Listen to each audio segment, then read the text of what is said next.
Look Now at we're your rolling. backdrop. That's beautiful. I know. Look at this. So cool. No, I Wow. love the art. I think this is somewhere Yeah. in the Middle East, maybe Syria or something like this. They used to have like, because Damascus is the oldest city in the world, so they had Oh, like, wow. yeah, a little bit of good stuff. It looks like the Mediterranean for sure. I know, man. How you been, bro? I've been good. Yeah, I have not stopped thinking about Queer. It was so good, right?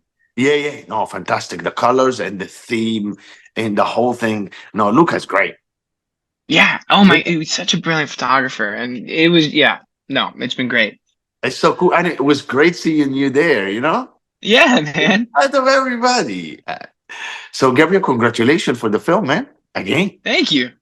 No, like, I want to understand, like, I have a few questions for you, like, tons of them. But let's start with the first one. The first one will be I wanted to understand what did you think when you first received the offer and the script?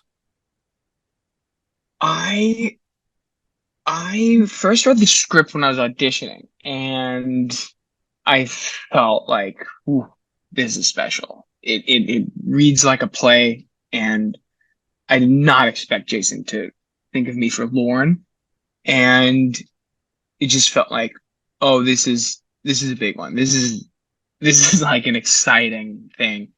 And then when I received the offer, Jason texted me. I think I auditioned on like a Monday in New York, and then I flew back on a Thursday, and then literally like right as I'm getting back into my apartment, I get a text from Jason, and he's like, "I'd like you to." He's like, "Do you want to play Lauren?" And I'm like, "Yeah." But I definitely like had a massive celebratory dance. I was really excited. Yeah, that's great. I can imagine. And like, Saturday night, like it's as an actor, when you get an offer for a job, you're happy for sure. But it's a little bit different when you're gonna play something that already everybody on the planet know about, pretty much. Yeah, yeah. It definitely makes a little bit of pressure because it's less up to your. I don't want to say you have less freedom, but you have more of a requirement to get it right Hmm. because that concept is beholden to the audience that are fans that know the show well, that know the mythology of that era in the 70s. And then you have the people who knew Lorne personally, who I Hmm. look up to, and who could watch this and potentially think that's not what he was like. And so there's definitely an added element of precision that has to go into it. Hmm. To be honest, like from your previous work, you played Steven Spielberg in The Fablesman as a young kid, and to see you next time in a big, massive comedy, it was kind of a complete shift because here you played in a drama film and like it was mostly drama, and here it was just pure Mm. comedy. And what's the difference between the two roles for you? I think the difference is, well, I think with Jason's writing is like it services itself, so you don't play it like a comedy. You play it like it's the most important thing your character's ever done in their entire lives. And if Hmm. that they don't succeed, they die.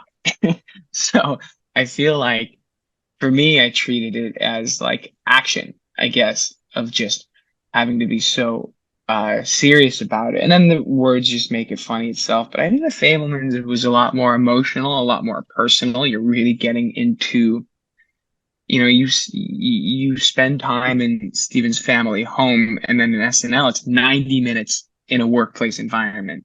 Hmm. Nobody's getting like a monologue of this is my family trauma. So it's very one was a lot more emotional, and then the other one was a lot more externally driven.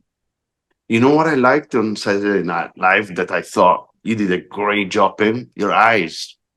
The eyes Oh, never lied, Chico.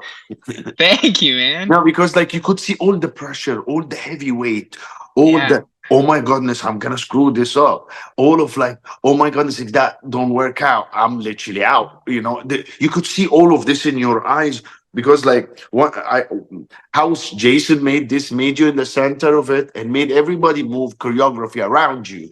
And I like everybody was moving with their body, you were moving with your eyes, which is your eyes were guiding you, was taking you to places. Oh, I see that. I need to go there. Oh, I talk to you later. And you have like around 50 people talking to you, asking you about stuff, and you don't have half of the answers. And you could see that in your eye. It was translated very, very, very well. I Thank congratulate you you. for that. Thank you very much. That was, very essential for that I thought, to convey the fear. Because Lauren, is very much known as this like fearless leader, this fearless captain, and he's always making the right decision. But truth of the matter, when your first massive opportunity is really likely to fail and it's the most important thing to you, you're fucking terrified. I have. And but he can't let anybody else know that. And so, but in order to tell the story and give it stakes, you have to tell the audience that, and so that was always something I was aware of, and I appreciate you picking it up. Oh, it's amazing, man. And the choreography, talk to me about the choreography. It wasn't an acting as a player, like you said. So you were moving. Yeah, that was Jason. I mean, he had, dude, he had a whiteboard and he'd draw on it like we were playing football. And he's like, and he'd draw X for each of the characters, and he's like, you go here, and all of you guys form this way. And then it was just, it was, it was, it was a lot of fun. One thing we heard a lot was walk slower, talk faster. Oh, wow. I love Yeah, this. to get all the dialogue in before you hit this mark and open this door. And yeah, it was a lot of fun, but it It's so good never when the you director knows and understands his vision, so he can yeah, guide everybody else.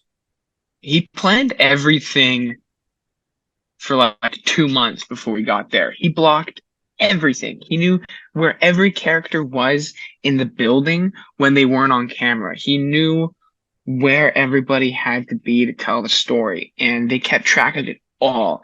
And he knew exactly what he wanted when you got to set, so you never felt stressed or scared like you weren't being taken care of because everything was just perfect. So, did you do anything with SNL? Did they interview you? They bring you in the show? Any of this? No, I don't know. They have Practically, not. you I are mean, the Godfather now. They invited us to watch the show Okay. before we got there. And it was so weird. It was like the day before we started shooting. And so it was it was nice. We met Lauren and he was very gracious and kind of gave us his blessing to make the movie. And but no, I not that I know of. We He haven't been didn't call invited you to like after. Sorry, he didn't call you after. He didn't anything. I no, I think. don't think he's seen it. Okay. Don't worry. Leave it to me. I gotta make sure and like make a watch party. I said like Mico will you get gotta it watch this. done. Say like yeah, we tie him up like this and make him watch forcibly. You Yeah, know. yeah, like Clockwork Orange. We give him the droppers in his Say eye. like if you don't watch, we squeeze orange in your eyes. How do you like my acting, Lorne? And then he said like, Do you look, like look. me? Imagine bunch of psychos, like that. Do you like me? Do you Do you want? like me? That would be Lorne's worst nightmare because the amount of the amount of performers that he's just been so used to like needing his validation and his approval on set, and he's aloof in that matter. But But that would be nobody's funny. gonna be like you. You played him. It's not like you're just doing a comedy. You played him. So Yeah, it's you probably know. so weird. Honestly, it's probably so weird for Lauren. Uh, but who knows? But what's exciting? What's next for you? What's next? I'm in January shooting a film with directed by John Baird, Hmm? brilliant director, and it'll be Chloe Moretz and myself and Isabella Merced, and it's a true story of um Heather Morgan and Ilya Lichtenstein. They stole a lot of money through crypto, and they're these Silicon Valley Nice. geeks, I could see and you there. yeah, and so it's an exciting story about you know, a relationship um and kind of an obsession that someone can have with their image and the lengths at which they go to um achieve that perfect version of themselves. And I don't know, it's exciting. No, I know it's fantastic. I can see you in the tech genius era, Silicon Valley kind of thing. I could see you there easy, and I Hey, think you're gonna enjoy it very much. I'm very excited for you. it's a wicked script. I'm really excited.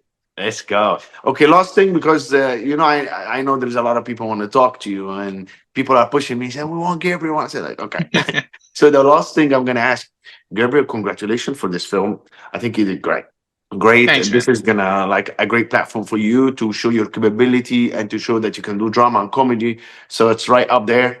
I want you to tell me if you have any message to everybody or anyone who's going to see the film in the US, around the world, and in Egypt, my own country.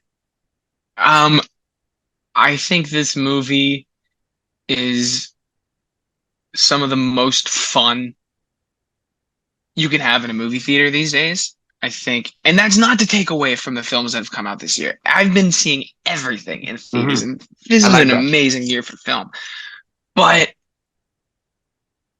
every time I've seen it with an audience, everyone's laughing, Yeah. everyone's oohing and It's awing. It's thrilling. It's so much fun, and the acting's brilliant. The direction's perfect, and it feels like an old classic film from the 70s that you have never seen before. And you're like, why haven't I seen this? This is amazing.